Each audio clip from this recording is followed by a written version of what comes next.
Bienvenidas y bienvenidos a Gente Ve Opiniones. Es un gusto que nos acompañe en este nuevo fin de semana, ya pronto, el día de mañana.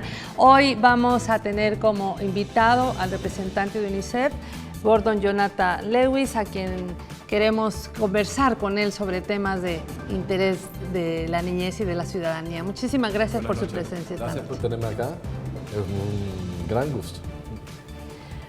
Bueno, usted sabe que Gente Ve lo puede ver a partir de dos canales, el canal 7529 en Cable Claro y en canal Tigo como canal 29. Estamos en señal abierta en canal 29 y en www.genteve.tv. A partir de estas 15 juntas que seguramente, como usted lo ha dicho, recoge un tipo de información cualificada y también cuantificada para ver por dónde van los problemas. Usted fue una de las personas que encabezó la actual encuesta nacional de salud, que fue, 2014, que viene a sustituir la encuesta FESAL, Exacto, se hacía con USAID. Y UNICEF fue también una parte técnica.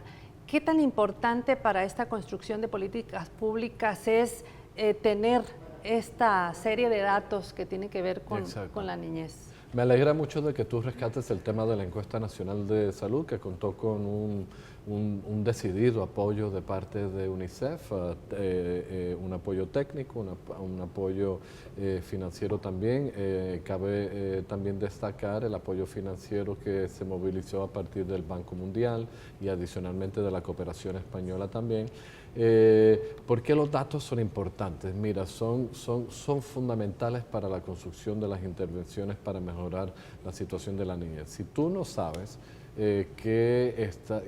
cuál es esa situación, tú estás básicamente navegando a la deriva sin poder tener impacto y que tus resultados no tengan, digamos, concreción en lo que nos preocupa, que es conocer la situación de la infancia para que los programas vayan directamente a resolver esos problemas. Entonces, la encuesta nacional de salud, como tú lo dices, es una continuidad de la encuesta FESAL y tiene aquí varios valores estratégicos. Número uno, el tiempo.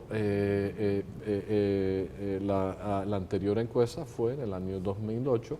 Estábamos sin saber, por tantos años de no ejecución de una de estas encuestas, dónde ha habido mejoramiento, dónde la situación se ha mantenido más o menos estable, dónde es que ha empeorado la situación. Entonces ahí entramos con la apuesta de la encuesta nacional de salud, utilizando una metodología validada internacionalmente. Esto es importante que se sepa para que no se cuestione la robustez de los datos. Y en el año fines del 2014, ya vamos concluyendo, y en el inicio, durante el primer semestre del 2015, presentamos los resultados y el informe preliminar. Ahí yo veo que los datos que están saliendo confirman algunas cosas y en otros casos nos llama la atención sobre dónde deberíamos de enfatizar. Para darte algunos ejemplos, sí notamos un importante descenso en la tasa de desnutrición crónica infantil, de aproximadamente unos 33 puntos porcentuales, que no es nada despreciable. También notamos de que... ¿Y esto es que la niñez tiene un poco mejor alimentación porque crece en peso y en talla, ¿no? Claro, la desnutrición crónica básicamente lo que nos está diciendo es cuál es la talla correcta, la altura correcta del niño para su edad, ¿no? Que es el estándar internacional que está establecido por la Organización Mundial de la Salud. Eso no significa de que en El Salvador no existan zonas donde los niños no estén, donde no haya niños desnutridos, pero digamos en términos generales y a nivel nacional sí vemos una importante reducción. De hecho, quiero hacer el paréntesis porque precisamente esta mañana la ministra de Salud, como presidenta de CONASAN, que es el Consejo Nacional de Seguridad Alimentaria y Nutricional, informaba a la población en general que estaban queriendo hacer uso de más o menos una propuesta de 4 millones para estas zonas donde ha habido sequía y ha habido roya, y que eso implica pues una alimentación no adecuada para estos lugares que han sido deprimidos. Exacto, sí, sí. Y eso es fundamental porque particularmente en el corredor seco vamos a tener que contar con datos actualizados para establecer cuál ha sido el impacto de la escasez de lluvias en la condición nutricional de los niños, particularmente viviendo en las zonas más rurales y en los hogares más empobrecidos. Otro avance que nosotros detectamos con la encuesta nacional de salud es que la tasa de mortalidad infantil se mantiene estable. Y eso es importante destacarlo porque no ha empeorado significativamente, pero tampoco ha bajado drásticamente. Es un buen dato por el hecho de que ya El Salvador cuenta con una de las tasas de mortalidad infantil más bajas de toda la región centroamericana.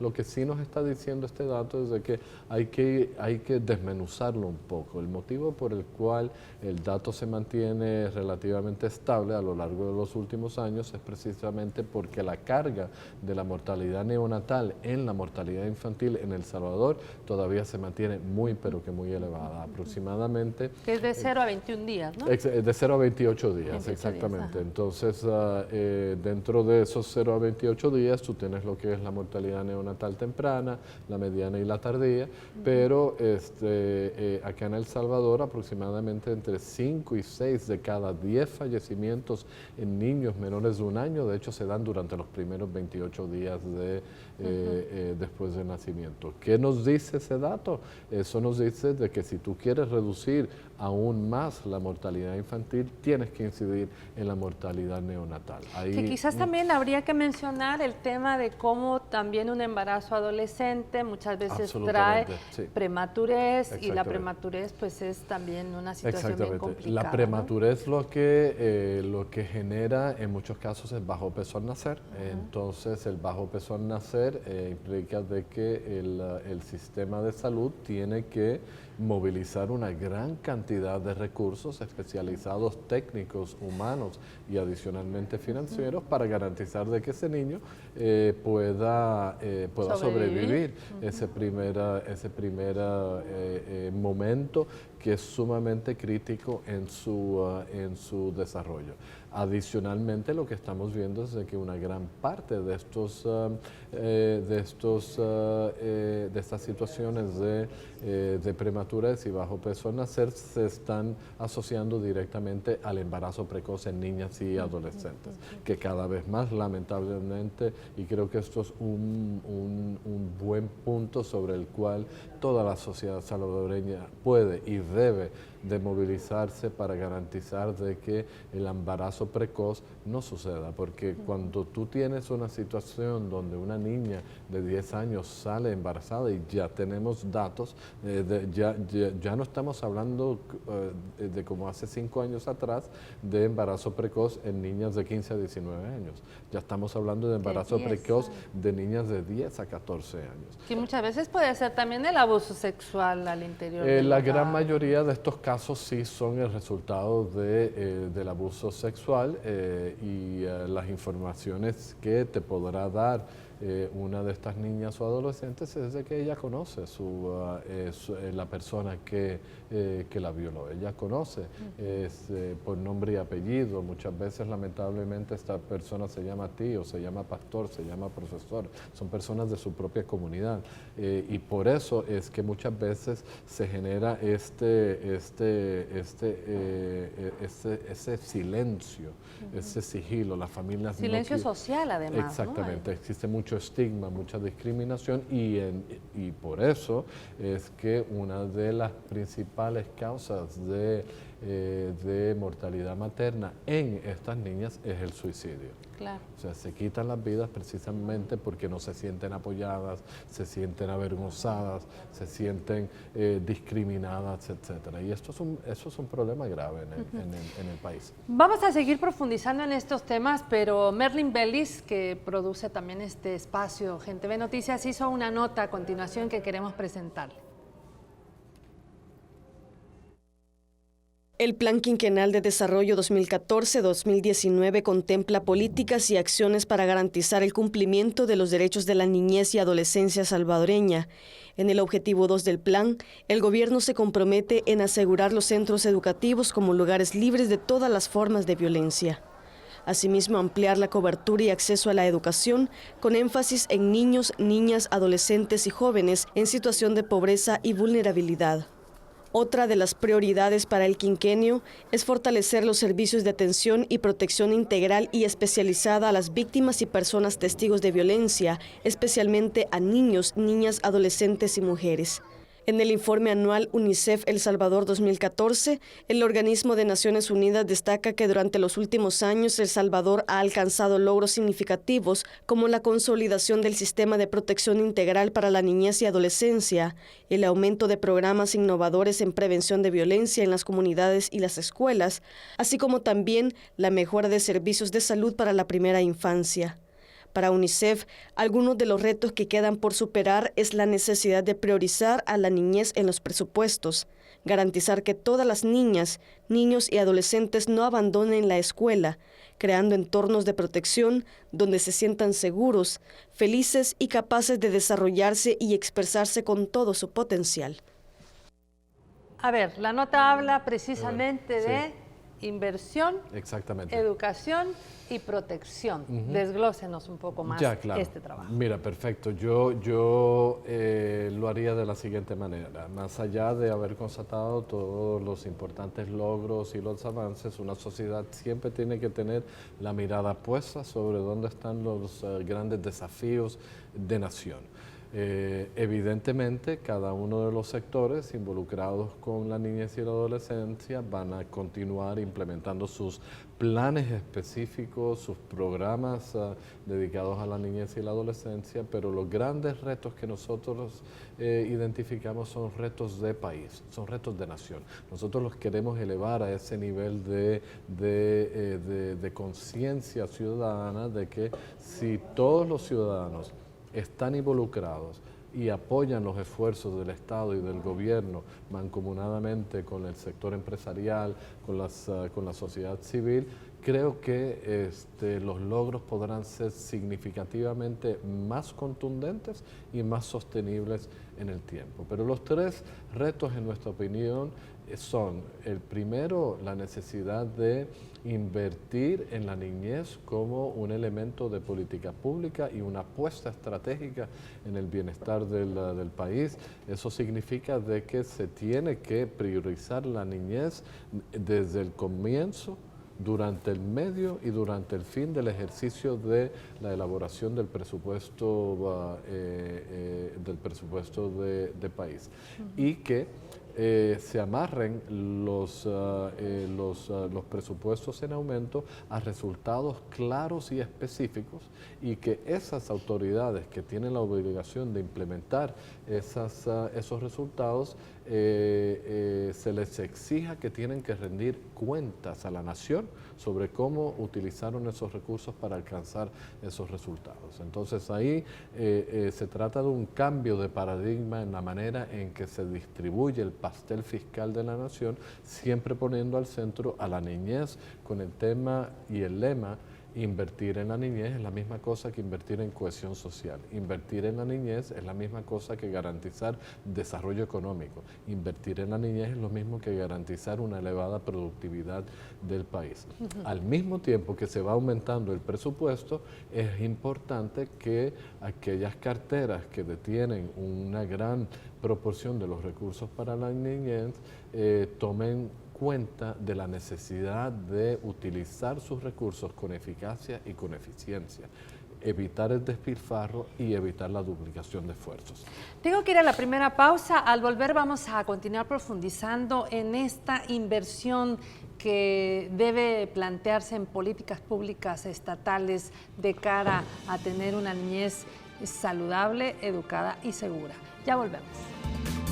Conversamos con Jonathan Lewis, representante de UNICEF, que está a punto de retirarse, pero queríamos hacer también un poco de balance del trabajo que ha venido desarrollando UNICEF, por lo menos durante el representante ha estado en El Salvador. Hablábamos un poco de cómo esta inversión va obviamente a traer cohesión social y demás.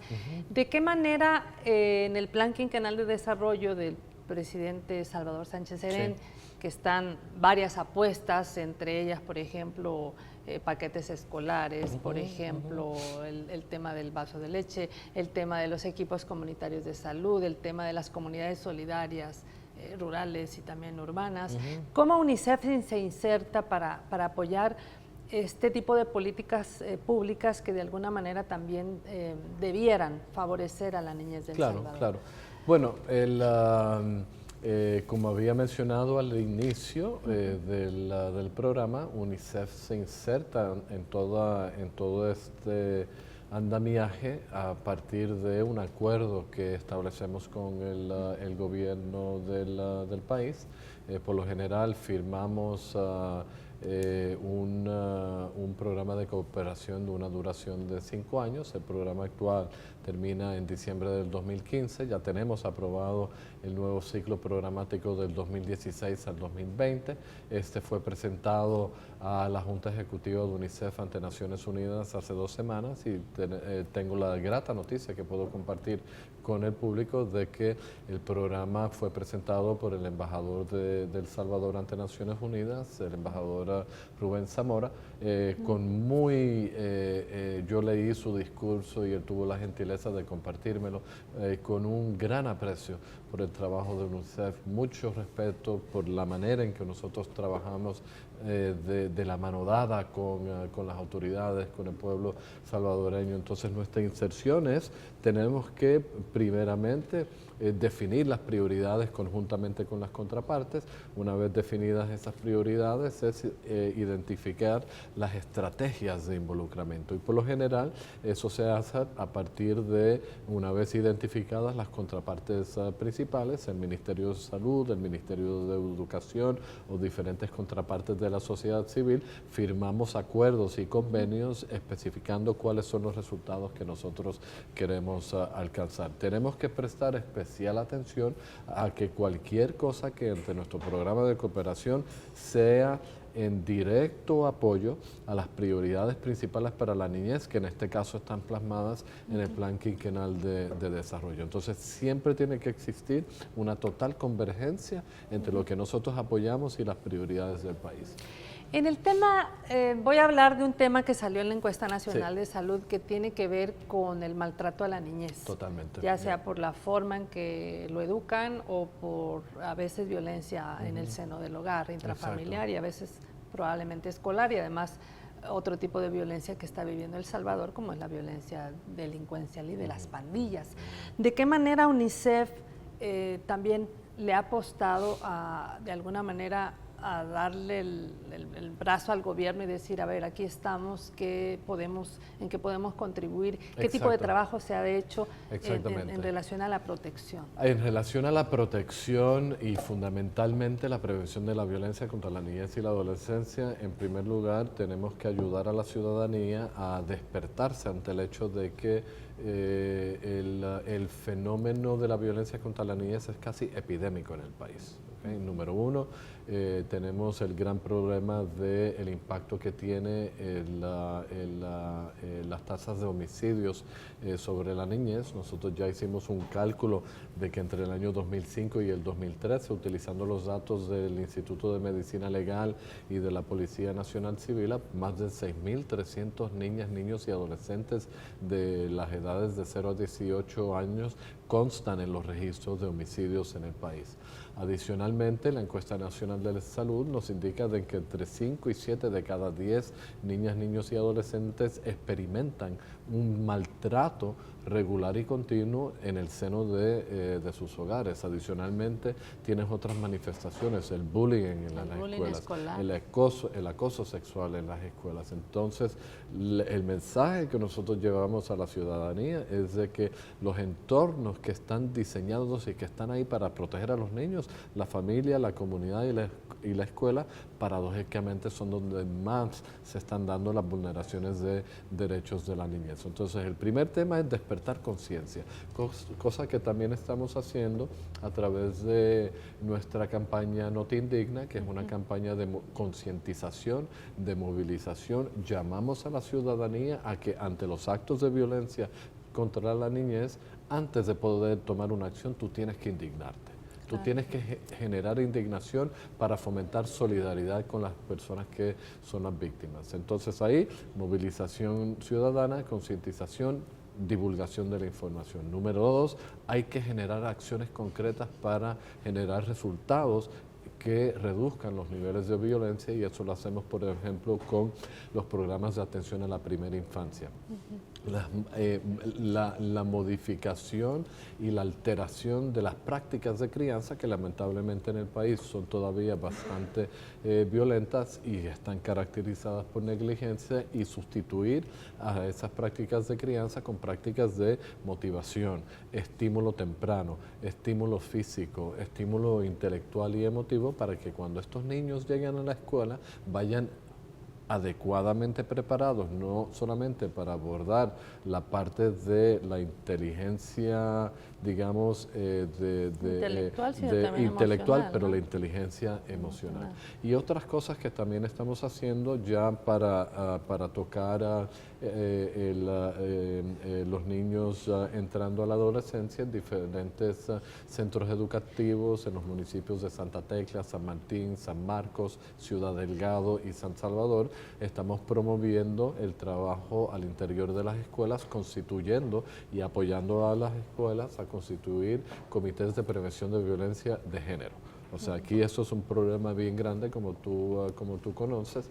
El Salvador, como la gran mayoría de nuestras sociedades latinas, son sociedades adultocentristas, machistas, sexistas y exactamente. Entonces, todo eso atenta contra generar esos entornos que consideramos nosotros deben ser entornos de protección, no de maltrato. Porque mientras más tú maltratas a un niño, más estás inculcando en ese niño de que esa es la normalidad de las cosas.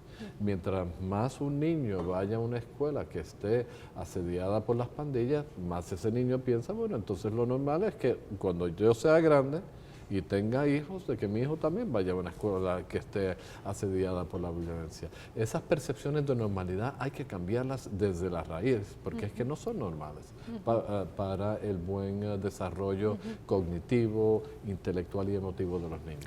Usted, antes de venir a El Salvador, ¿en dónde estuvo trabajando? Yo estuve 4 años en Bolivia, también como representante de UNICEF, y anterior a esos 5 años en Botswana, en África Austral, también como representante de oficina de país de UNICEF. Venir de África, venir de Sudamérica a la cintura del continente, El Salvador, pero además en un país que ha tenido guerra. Sí. Este país tuvo más de una década de armas en donde quedaron. Usted sí nota, digamos, cómo es la diferencia de, obviamente, de culturas. ¿Qué puede decir de cómo miró a El Salvador? Mira, yo también, hablando de conflictos y de guerra, también trabajé 7 años en Angola durante tanto los tiempos de paz como los tiempos del conflicto, y lo que sí te puedo decir es de que los conflictos son, particularmente los conflictos armados, si bien sin necesariamente entrar en el debate de cuán necesario fue el conflicto para cambiar un paradigma y un modelo económico de opresión, etcétera, los conflictos armados le hacen mal a los niños. O sea, generan situaciones donde lamentablemente siempre van a ser los niños que se quedan rezagados. Esto siempre va a tener un impacto en el futuro desarrollo de la nación. Entonces, para mí, la cuestión no sería necesariamente comparar los países que han tenido conflictos con aquellos que no han tenido conflictos, porque las particularidades son demasiado finas para poder generar comparabilidades. No obstante, yo creo que lo más importante es de que, independientemente de cuál sea la trayectoria histórica de un país, lo fundamental, estamos nosotros convencidos desde UNICEF, que la clave del futuro de una nación siempre derivará de cuán importante es la niñez para la ciudadanía, para la sociedad y para el gobierno. Países que se han desarrollado rápidamente y se han industrializado rápidamente, invariablemente son países que desde el inicio decidieron y apostar por la niñez, no como un acto de caridad, pero más bien como una inversión estratégica de país y también fundamentado en la promoción, el respeto de los derechos de la niñez. Ese es un mensaje fundamental. Tú lo has visto, por ejemplo, en los diferentes informes de desarrollo humano que ha fomentado el PNUD, el último que se elaboró en el 2013 conjuntamente con el apoyo de UNICEF. Proyecta ese mensaje como siendo el clave. Tienes que invertir en tus capacidades humanas para poder salir adelante como país y como nación.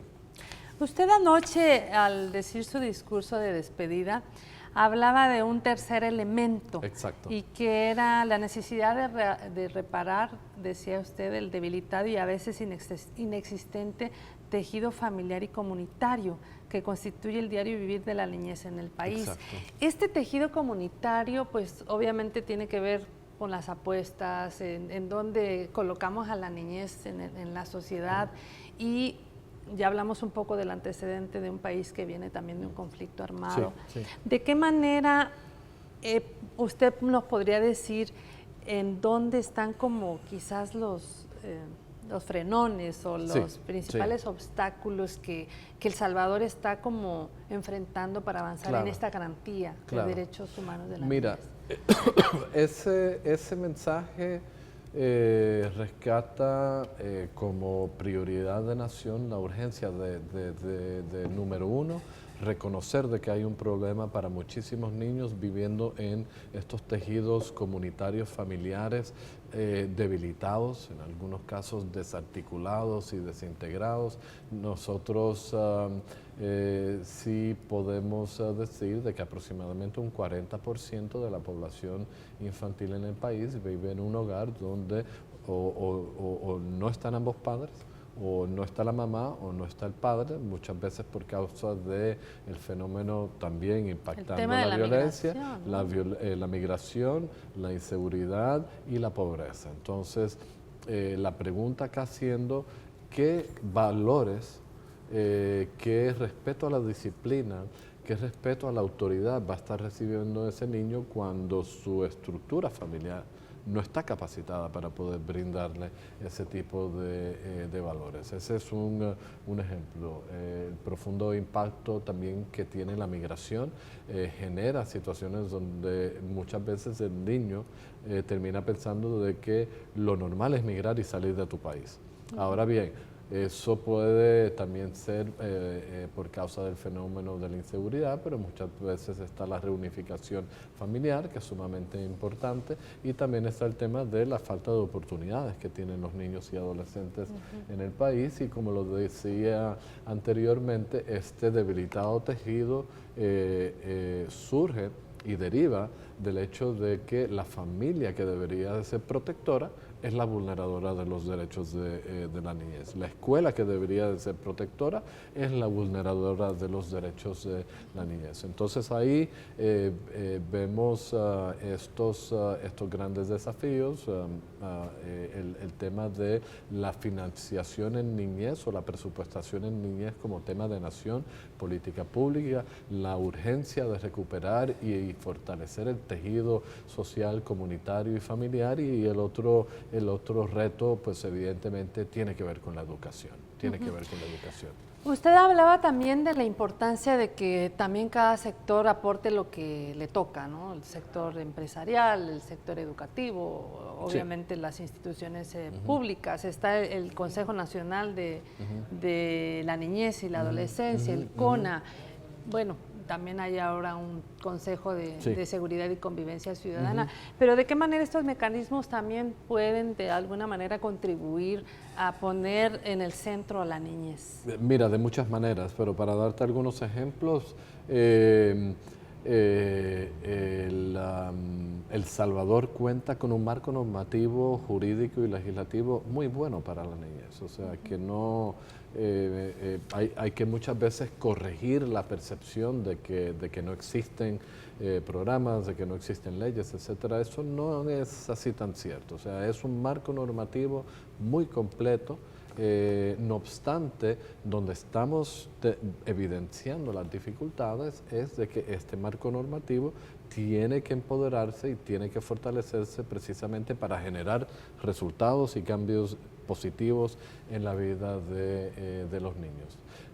Urge que se articulen mucho más los marcos normativos. Por ejemplo, el marco normativo para la promoción de los derechos de los niños tiene que estar articulado al marco normativo de promoción de los derechos de las mujeres, de las niñas y las adolescentes, y me parece que en todo caso y al final lo que nosotros queremos ver y consideramos de que se está dando en cierta medida es de que atendiendo al hecho de que El Salvador es una sociedad bastante polarizada, donde muchas veces en el trayecto de la historia reciente ha sido una pugna entre una manera de pensar y otra manera de pensar que todavía al día de hoy prevalece.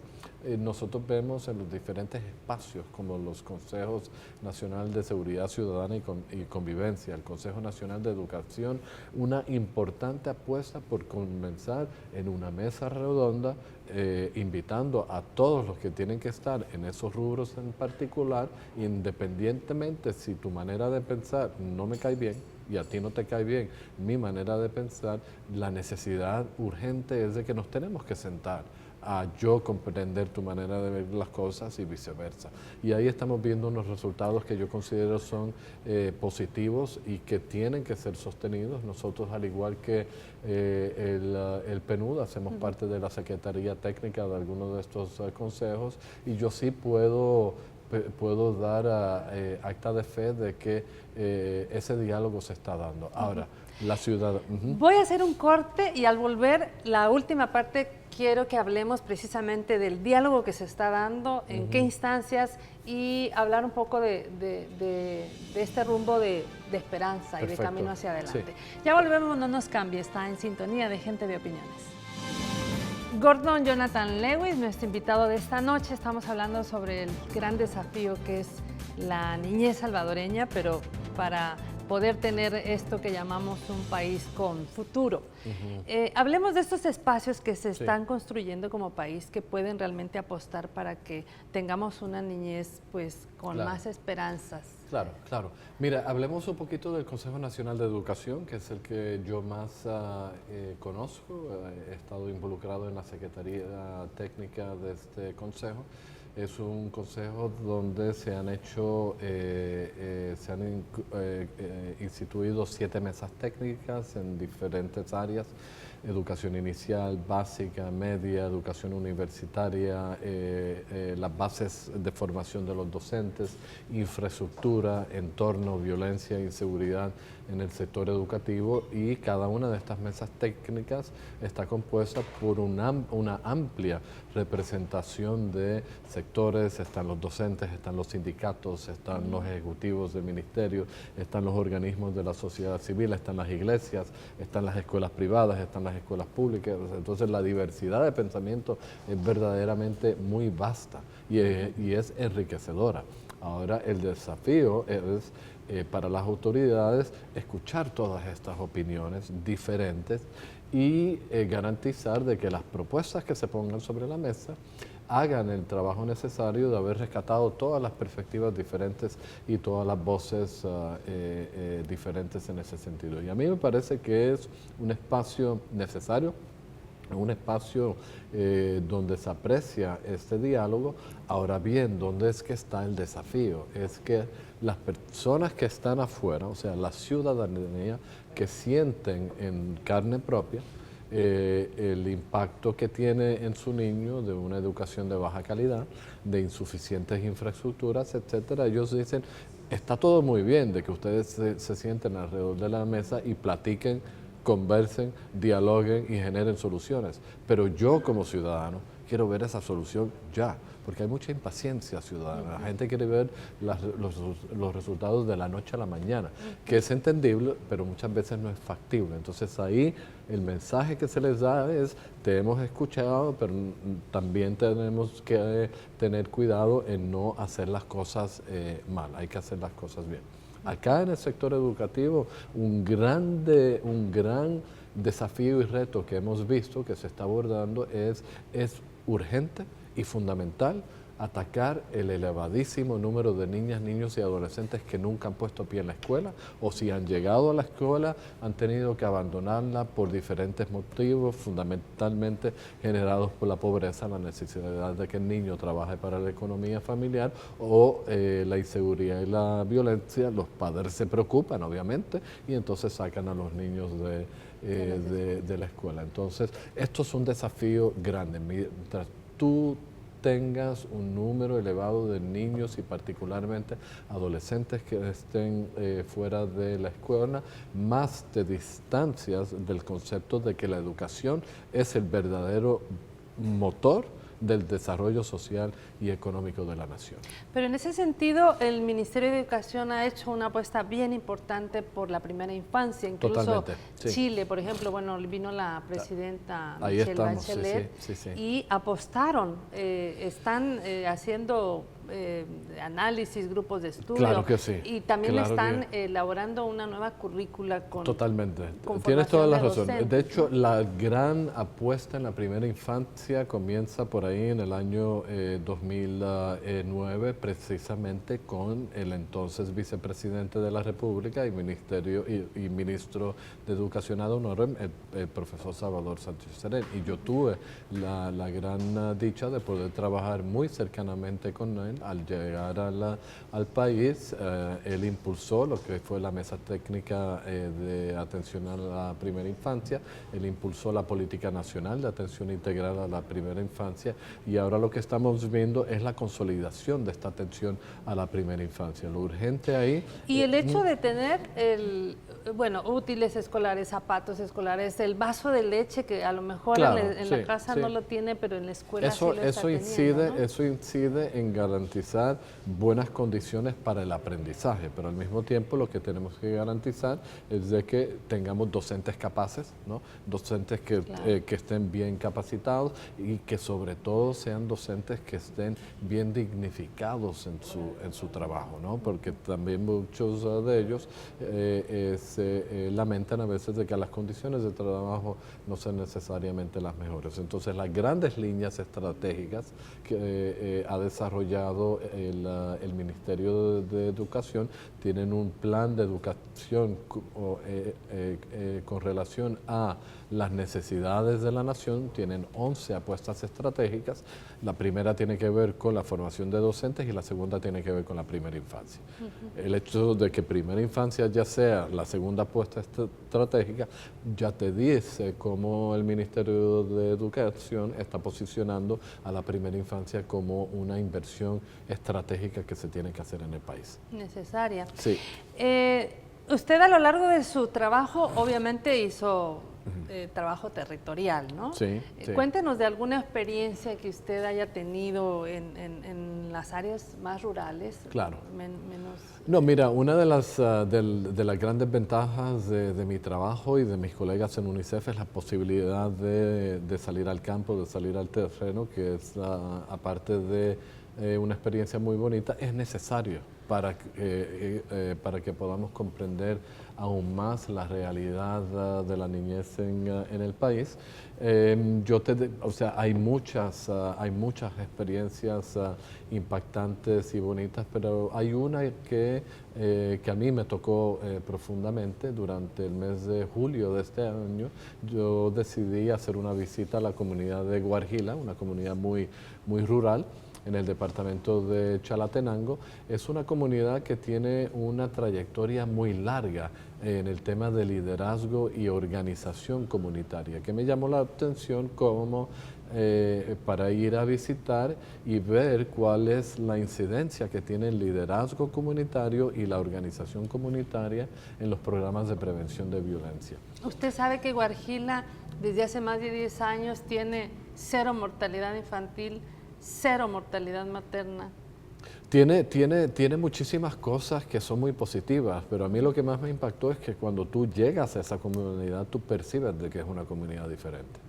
Al contrario de que cuando tú llegas a otras comunidades que son altamente asediadas por la violencia y la inseguridad, tú también lo percibes cuando llegas. Pero en Guarjila, y hay muchas Guarjilas en el país, yo creo que hay que rescatar este tema y posicionar estas experiencias como buenas prácticas y modelos de aprendizaje. Pero es que cuando tú llegas ahí, tú sientes una cierta tranquilidad, tú no te sientes estresado, no te sientes nervioso, etcétera. Entonces ahí dialogando y conversando con las lideresas y líderes comunitarios y también con los hipotes de la comunidad. Ustedes tenían un programa ahí, Cipotadas, ¿no? Hace mucho tiempo, hace muchos años exactamente, y ahí conversando con todos debajo del árbol grande en el Museo John Cortina, por ende... Aquí trabaja una joven,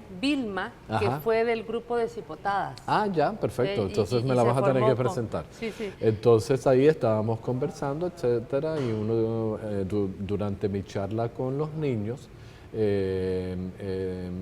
uno de ellos se para y al final del encuentro me dice: mire, nosotros lo que acá queremos es que nunca termine la alegría. O sea, queremos que nunca termine la alegría. Y eso me impactó profundamente, porque a mí me parece que una de las cosas... Tenemos alegría y queremos que nunca se nos termine. Que nunca se nos termine, exactamente. Entonces, lo que sucede es de que como adultos muchas veces, como adultos trabajando para la niñez, muchas veces se nos olvida tomar en cuenta la voz de los niños, su opinión, su parecer, sus deseos. Y acá este niño de no más de 10 años, para mí, en una frase muy sencilla pero muy impactante, trazó lo que debería de ser el futuro de esta nación. Un futuro donde toda niña y todo niño sea cuidado, sea amado, sea respetado, sea protegido, independientemente de su género, de su color de piel, de su clase económica, de su condición de vida, que sean todos respetados por igual, pero fundamentalmente que todos puedan sustituir al miedo con alegría. Y yo creo que si escucháramos esas voces, y particularmente esta, yo creo que definitivamente el futuro para El Salvador tiene que ser más optimista.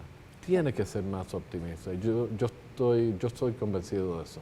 Y ahí los medios de comunicación tienen un gran reto también, ¿no? Claro que sí, claro que sí. ¿Cuál es El Salvador que presentamos? Ustedes tienen un reto de llevar, de ir al terreno, ver cuál es esa realidad y proyectar esa realidad a la ciudadanía, para que la ciudadanía vea con sus propios ojos de que lo que le está sucediendo a la niñez en muchos casos es bastante triste, pero no es por eso que vamos a quedarnos de brazos doblados y no hacer nada.